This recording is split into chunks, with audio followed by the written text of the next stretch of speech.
Le prime tribù di Roma: Ramnes, Tities e Luceres. Roma, la città eterna. Ma prima della Grande Repubblica e degli imperatori, prima delle guerre puniche e delle conquiste, c'era una città nascente, divisa in 3 tribù fondamentali: i Ramnes, i Titis e i Luceres. Questo antico sistema tribale fu la base su cui si costruì una delle più grandi civiltà della storia. Ma chi erano realmente queste tribù? E quale ruolo ebbero nella formazione di Roma? Capitolo 1. La fondazione delle tribù. La leggenda narra che dopo la fondazione di Roma, nel 753 a.C., il primo re, Romolo, si trovò a dover organizzare la popolazione in unità sociali e militari. Decise così di dividere i suoi uomini in 3 tribù: i Ramnes, i Titis e i Luceres. Dopo il famoso ratto delle Sabine, il re sabino Tito Tazio si unì a Romolo nel governo della città. Questo evento portò alla fusione dei 2 popoli e influenzò la suddivisione delle tribù. Ogni tribù era divisa in 10 curie e ogni curia in unità familiari chiamate gentes. Questo sistema non era solo amministrativo, ma rifletteva anche la struttura etnica della nuova Roma.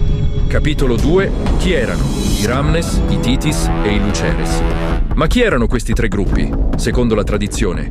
I Ramnes, latini, forse discendenti diretti di Romolo. I Titis, sabini, legati a Tito Tazio. I Luceres, forse etruschi, o comunque un gruppo di origine incerta. Alcuni storici ritengono che questi nomi non fossero etnici, ma piuttosto titoli legati a ruoli sociali e militari.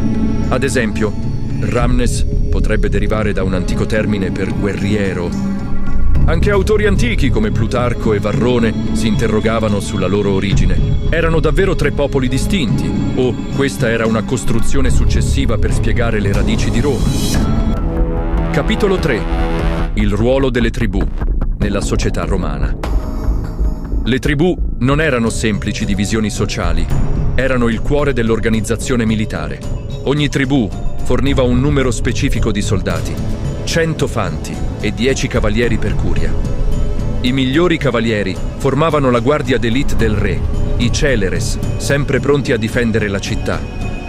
Dal punto di vista politico, le tribù fungevano da base per il primo sistema assembleare, il comitia curiata. Questa assemblea aveva il compito di ratificare il potere del re e di decidere su questioni di guerra e pace. Capitolo 4. Evoluzione delle tribù nel tempo. Con il passare dei secoli, la popolazione di Roma crebbe e il sistema tribale cambiò. Nel VI secolo a.C., Servio Tullio introdusse un nuovo sistema basato su tribù territoriali piuttosto che etniche. Alla fine della Repubblica, le tribù divennero 35, distribuendo la cittadinanza in modo più equo tra la popolazione urbana e quella rurale. Capitolo 5. Quanto c'è di vero nella leggenda? Ma quanto di questa storia è realtà e quanto è mito? Alcuni studiosi suggeriscono che il concetto delle 3 tribù sia nato in un periodo successivo, magari come ricostruzione storica elaborata dagli scrittori dell'epoca repubblicana. Non abbiamo prove archeologiche dirette dell'esistenza delle tribù di Romolo. Tuttavia, il concetto di divisione sociale in gruppi distinti è comune in molte società antiche. Se le tribù non furono istituite da Romolo, chi le creò davvero? È possibile che fossero il risultato di un'evoluzione sociale più lunga di quanto la leggenda voglia farci credere? Capitolo 6.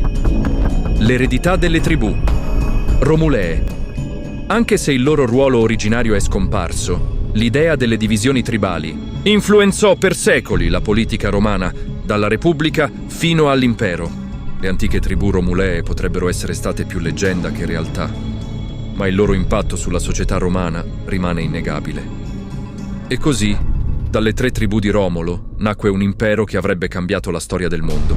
Ma quanto di questa storia è ancora avvolto nel mistero? Le tribù di Romolo erano realtà o leggenda? Un'idea politica o il ricordo sfocato di un passato arcaico? Forse non lo sapremo mai con certezza.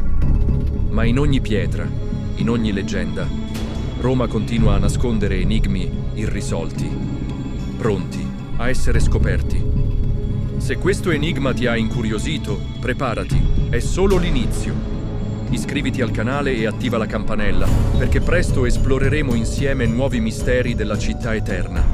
Dagli dei dimenticati ai sotterranei perduti, dai re mai esistiti, alle verità che la storia ha voluto nascondere. Roma non ha ancora svelato tutti i suoi segreti. Ci sono ancora enigmi nascosti tra le sue origini, i suoi dei, i suoi re dimenticati. Vuoi scoprirli con noi?